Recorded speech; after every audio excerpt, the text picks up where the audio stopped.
Hello students, my self पीके पोन। बच्चों, स्वागत है आप सभी का इस प्यारा से चैनल पे। आज मैं आपको कंपाउंड माइक्रोस्कोप बताने वाला हूँ। ये कंपाउंड माइक्रोस्कोप होता क्या है, बहुत ही ज़्यादा इंपॉर्टेंट टॉपिक है। लेकिन एक बात यहाँ पर मैं तुमसे बोलना चाहूँगा भाई कि अगर कंपाउंड माइक्रोस्कोप को समझना है तो आपको सिंपल माइक्रोस्कोप पढ़ना पड़ेगा। और इसके पहले का वीडियो जो है ना, मैंने सिंपल माइक्रोस्कोप का ही बनाया है। अगर आप नहीं पढ़े हो, जाकर पहले उसको पढ़ो, उसके बाद इसको पढ़ो, तब ज़्यादा मजा आएगा। देख लो। तो भाई इसको मैं फिगर से समझता हूं। देख लो, ये कंपाउंड माइक्रोस्कोप का फिगर है। इसमें दो लेंस का यूज किया जाता है और दोनों कॉन्वेक्स लेंस होता है, दोनों उत्तल लेंस होता है। अब देख लो, देखो एक लेंस जो होता है ना, ये छोटा लेंस होता है और एक लेंस होता है बड़ा।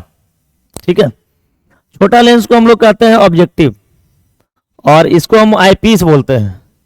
ऑब्जेक्टिव को हिंदी में अभिदृश्य कहते हैं और आईपीस को नेत्रिका कहते हैं। इसका नाम ऑब्जेक्टिव क्यों पड़ा?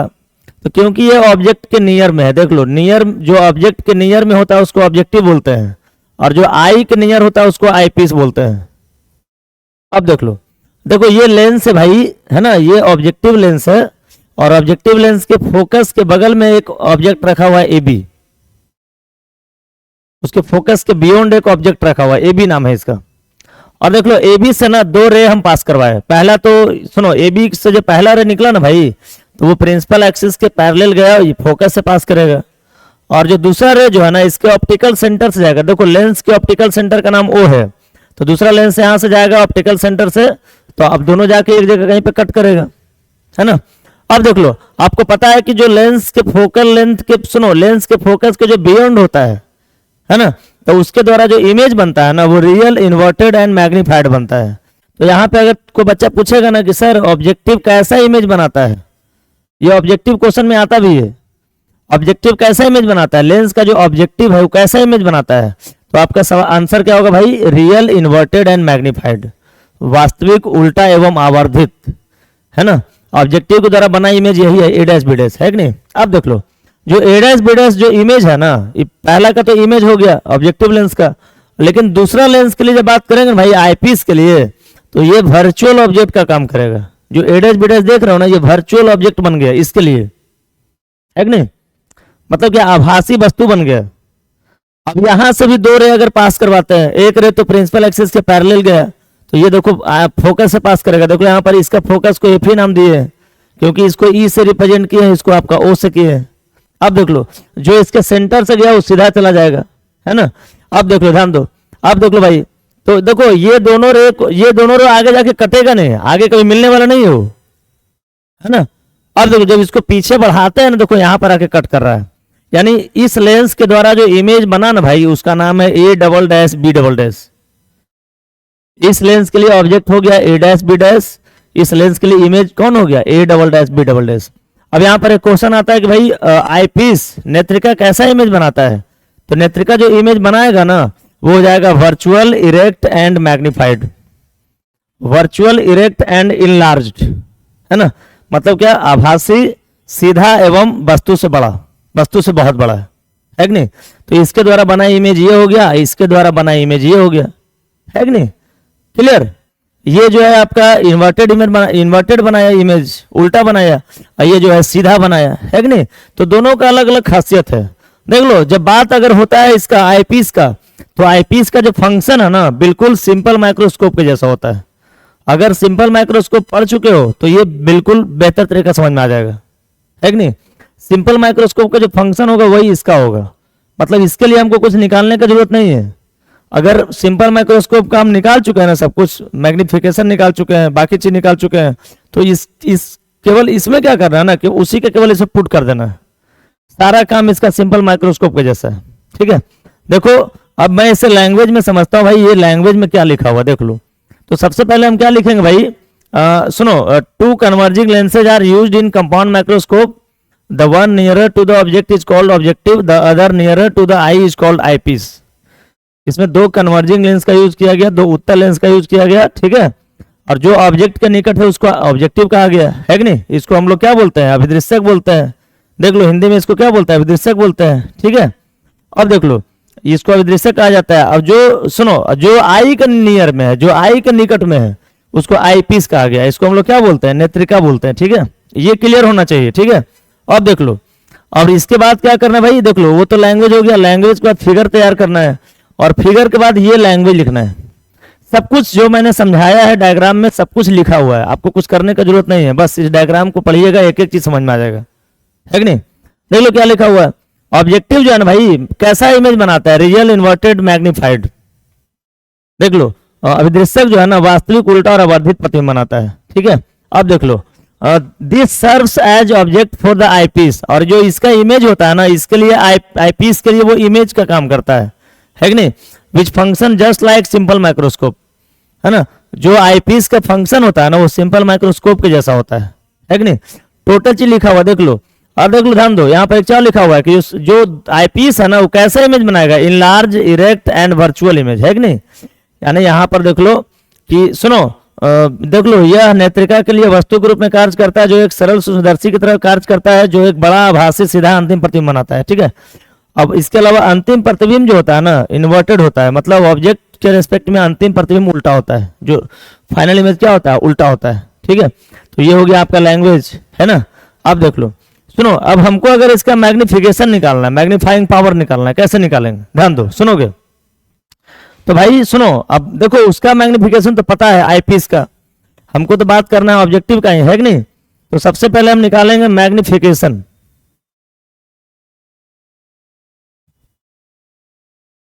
मैग्निफिकेशन ऑफ ऑब्जेक्टिव, ठीक है। अभिदृश्य का आवर्धन, अभिदृश्य का आवर्धन कैसे निकालेंगे, ध्यान दो, इसको हम क्या लिखेंगे, अभिदृश्य का आवर्धन लिखेंगे, है ना। इसके लिए एम नॉट मानेंगे हम लोग, इसका आवर्धन को एम नॉट मान लिए, एम नॉट बराबर फॉर्मूला वी बाई यू होता है, क्लियर। एम नॉट का फॉर्मूला क्या होता है, वी बाई यू, है ना। चूंकि ये एक लेंस है भाई, कॉन्वेक्स लेंस है, तो कॉन्वेक्स लेंस का जो मैग्निफिकेशन होता है ना वी बाई यू होता है, सबको पता भी होगा, है कि नहीं। और देख लीजिए, अब यहां से आपको ये पता है भाई कि जो आवर्धन जो होता है ना, height of image by height of object भी होता है। तो इस लेंस के लिए इमेज कौन था, ए डैश बी डैश, ऑब्जेक्ट कौन था, ए बी। तो भाई यहाँ पर height of image, height of image में क्या हो जाएगा, ए डैश बी डैश, है ना। अब बाई देख लो यहाँ पर हो जाएगा ए डैश बी डैश, और बाई क्या, ए बी, और ए डैश बी डैश नेगेटिव हो जाएगा, बिकॉज देखो ये जो है ना प्रिंसिपल एक्सिस के नीचे है, जो नीचे का डिस्टेंस होता है उसको नेगेटिव लेते हैं, जो ऊपर का होता है उसको पॉजिटिव लेते हैं। तो ए बी हो गया पॉजिटिव और ए डैश बी डैश हो गया नेगेटिव, क्लियर। अब देख लो तो यहां से क्या हो जाएगा बताओ, देख लो भी का वैल्यू कितना होगा, इस लेंस के लिए भी का काम कौन कर रहा है, देख लो, देखो ये इसके लिए इमेज है, ठीक है। तो भाई लेंस से इमेज का डिस्टेंस को हम लोग भी नॉट बोलते हैं, और लेंस से ऑब्जेक्ट के डिस्टेंस को हम लोग यू नॉट बोलते हैं, है कि नहीं। तो इसके लिए सुनो, इसके लिए भी का काम करेगा भी नॉट, ये देख लो भी नॉट, है ना, माइनस में हो जाएगा। देख लो लेंस के इस साइड का डिस्टेंस नेगेटिव होता है भाई, इस साइड का होता है पॉजिटिव, और यू नोट क्या हो जाएगा, प्लस में हो जाएगा, है कि नहीं। ये आपका यू नोट हो गया, क्लियर। यहां तक सबको समझ में आ रहा होगा, है कि नहीं। अब देख लो माइनस से माइनस हम कैंसिल कर सकते हैं, तो बाबू यहां से लिख सकते हैं A dash B dash by A B. अब देख लो ए बी को क्या मान लिया गया बताओ, देखो फिगर में तुमको दिख रहा होगा, है कि नहीं। ए बी को ना, ए बी को हम लोग एच ओ मान लिए, हाइट ऑफ ऑब्जेक्ट है वो, ए बी क्या है भाई, हाइट ऑफ ऑब्जेक्ट, है ना, वस्तु का ऊंचाई है, ठीक है। तो हाइट ऑफ ऑब्जेक्ट को क्या मान लिए, एच ओ मान लिए। तो ये हो जाएगा आपका कितना, एच ओ, और इज इक्वल टू क्या हो जाएगा, V naught by U naught. इसको एच नॉट भी कह सकते हैं, एच ओ भी कह सकते हैं, है कि नहीं। तो यानी यहां से अगर मैं ए डैश बी डैश निकालूंगा ना बाबू, तो ए डैश बी डैश बराबर हो जाएगा V naught by U naught into कितना, एच ओ, ठीक है, या V O by U O into H O, है कि नहीं। चलो ये तो हम लोग ए डैश बी डैश निकल गया, है कि नहीं।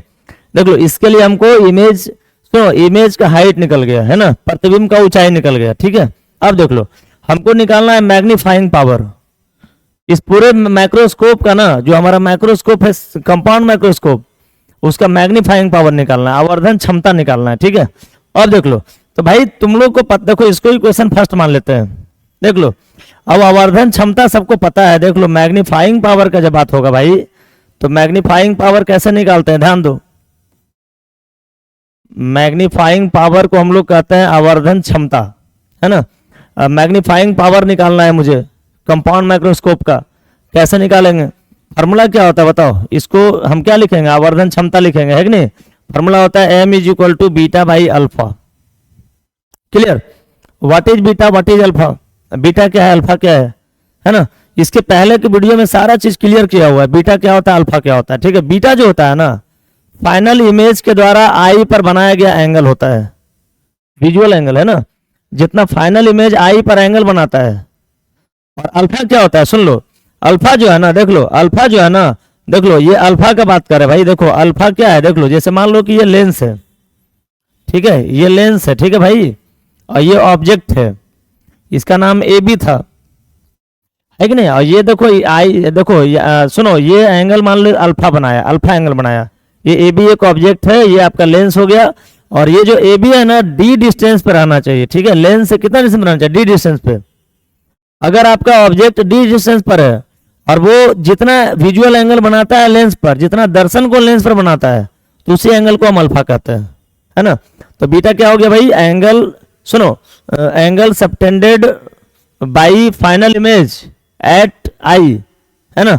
और अल्फा क्या है, एंगल सबटेंडेड बाई विजुअल, सुनो, angle subtended by object at eye when it placed at D, है ना। जब ये डी दूरी पर रखा रहेगा ना, तब ये जितना एंगल बनाएगा आई पर, उसको हम अल्फा बोलते हैं।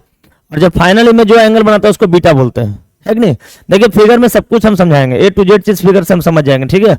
अब देख लो, अगर स्मॉल एंगल है भाई, तो उस केस में लिख सकते हैं tan beta by tan alpha, है ना। सबको पता है कि m को ना लिख सकते हैं tan beta by tan alpha, चूंकि हम लोग जो भी बात कर रहे हैं ना, वो स्मॉल एंगल की बात कर रहे हैं। अगर अल्फा बीटा यहाँ पर स्मॉल होगा तो उस केस में लिख सकते हैं tan beta by tan alpha, है कि नहीं। अब देख लो, जब यहां से मैं बात करूंगा tan बीटा का भाई और tan अल्फा का, देख लो, tan अल्फा तो हमको टेंशन नहीं लेना है, tan अल्फा तो सिंपल ही निकल जाएगा, है कि नहीं। tan अल्फा तो ऑब्जेक्ट का बात कर रहा है, देख लो, ये ऑब्जेक्ट जितना एंगल बनाया उसको तो मैंने बता दिया। tan बीटा का बात कर रहे हैं, ध्यान दो। देख लो, अगर एंगल छोटा होगा बीटा, तो ये tan बीटा की तरह बिहेव करेगा, tan बीटा बन जाएगा, है कि नहीं। और इस केस में फॉर्मूला क्या होता है बताओ, tan बीटा का फॉर्मूला क्या होगा। देख लो, यहां से अगर मैं बात करूंगा भाई, तो यहाँ पे देख लो एक ट्राइंगल बन रहा है आपका ई ए डैश बी डैश। तो इस ई ए डैश बी डैश में अगर tan बीटा निकालोगे ना, तो ये हो जाएगा कितना, परपेंडिकुलर बाई बेस। परपेंडिकुलर कौन है, A dash B dash, base कौन है, ए डैश ई, है ना। तो यहां से मैं tan बीटा लिख सकता हूं इतना, देख लो, ये हो जाएगा कितना, ये हो जाएगा आपका A dash B dash by A dash E. और tan अल्फा यहां से कितना निकालेंगे, देख लो, tan अल्फा कितना हो जाएगा, देख लो, ये आपका हो गया एचओ। ऑब्जेक्ट का हाइट तो एचओ ना माने थे भाई, देख लो फिगर में ऑब्जेक्ट का हाइट कितना माना हुआ है, एचओ माना हुआ है, देख लो, ये आपका एचओ है कि नहीं। तो एचओ के लिए, सुनो, इसके लिए हम क्या देंगे, इसके लिए हाइट देंगे एचओ, ठीक है, यानी ए बी हाइट देंगे, है कि नहीं। और बाई कितना, बाई आपका ये ओ है, तो ये आपका हो जाएगा कितना, डी। यानी यहां से लेकर, सुनो, एक होता है ऑब्जेक्ट डिस्टेंस नहीं लेना है, ऑब्जेक्ट डिस्टेंस जब, सुनो, जब ऑब्जेक्ट डी पर रहेगा, मतलब डी क्या है, स्पष्ट दर्शन का न्यूनतम दूरी है, least distance of distinct vision है, ठीक है। तो जब ऑब्जेक्ट डी पर रहेगा तब जितना एंगल बनाएगा ना, उसी को हम अल्फा बोलते हैं, है कि नहीं। और ऑब्जेक्ट, सुनो, ऑब्जेक्ट यू, एक होता है यू नॉट, उसको ऑब्जेक्ट डिस्टेंस बोलते हैं, वहां पर हम नहीं बात कर रहे हैं, ऑब्जेक्ट को लेना है डी डिस्टेंस पर, और उस एंगल को अल्फा कहते हैं, है ना। तो ये हो जाएगा आपका कितना, डी हो जाएगा, ठीक है। अब यहां से बाबू अगर मैं बात करूं, तो एम अगर निकालना चाहूंगा ना, तो एम कितना होगा बताओ, ये हो जाएगा A dash B dash by A dash E, और इंटू कितना, D by A B. Clear. अब देख लो, अगर ए डैश बी डैश का मैं बात करूंगा भाई, तो इक्वेशन फर्स्ट में ए डैश बी डैश की वैल्यू मैं निकाल चुका हूं, देख लो, देखो यहाँ पर इक्वेशन फर्स्ट पता है, देख लो, V naught by U naught into H O, है ना। तो इसको लिख सकते हैं ए डैश बी डैश का value V naught into U naught by कितना, H O, into A dash E कितना है बताओ, ए डैश ई किसके बराबर है, देख लो। तो भाई फिगर में देख लो, ए डैश ई जो है ना, ए डैश ई बराबर है यू ई के बराबर है कि नहीं, ये यू ई के इक्वल है। तो इसको मैं यू ई नाम दे देता हूं, इसका नाम यू ई दे दिए, into D by A B किसके इक्वल है, एच ओ के इक्वल है, देख लो फिगर में, है ना। देख लो, ये आपका ए बी था, ए बी किसके इक्वल था, एच ओ के इक्वल था, है ना, ए बी एच ओ के इक्वल है। क्लियर। देख लो, बड़ा इंपॉर्टेंट टॉपिक है ये, सुनो, ये टॉपिक अगर आपको समझना है भाई, तो एवरीथिंग आपको क्लियर करना पड़ेगा, सब कुछ। देख लो, यहां से फिर से एक बार देखते हैं कहीं गलत तो नहीं हो रहा है। A dash B dash by A dash B dash का वैल्यू कितना था, वीओ बाई, देख लो थोड़ा सा यहां पर गलत मान पुट कर दिया, ठीक है। देख लो फिर से इसका वैल्यू पुट कर रहे हैं, ये हो जाएगा आपका VO by UO into A dash E कितना था, UE था, है कि नहीं, ये इस तरह से होगा, ठीक है। देख लो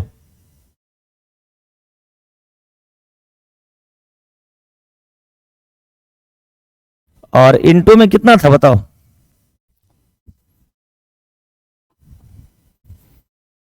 देख लो ये आपका था ए डैश बी डैश का वैल्यू कितना था भाई, VO by UO into HO, है ना।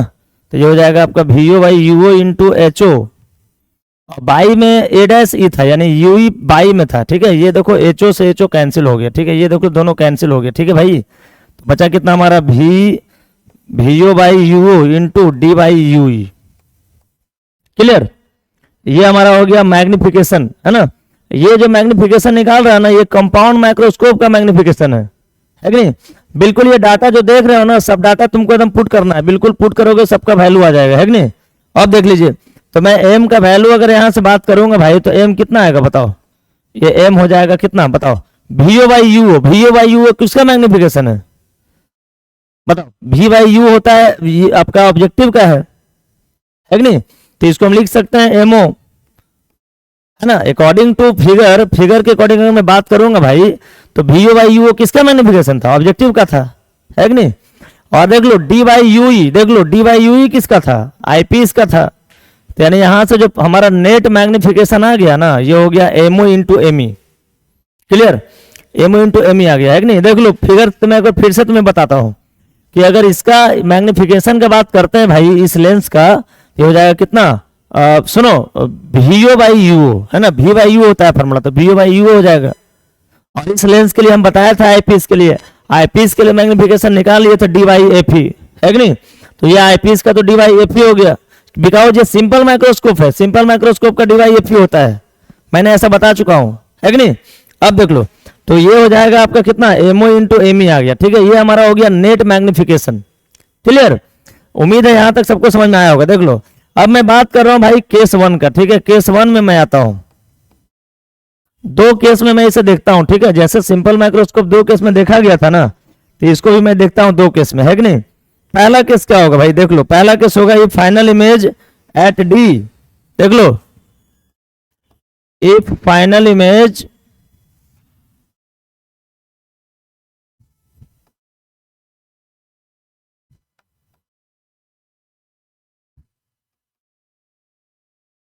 देख लो, यदि अंतिम प्रतिबिंब, ठीक है, D दूरी पर बने, है ना। D मतलब क्या, स्पर्श दर्शन के न्यूनतम दूरी पर बने, ठीक है।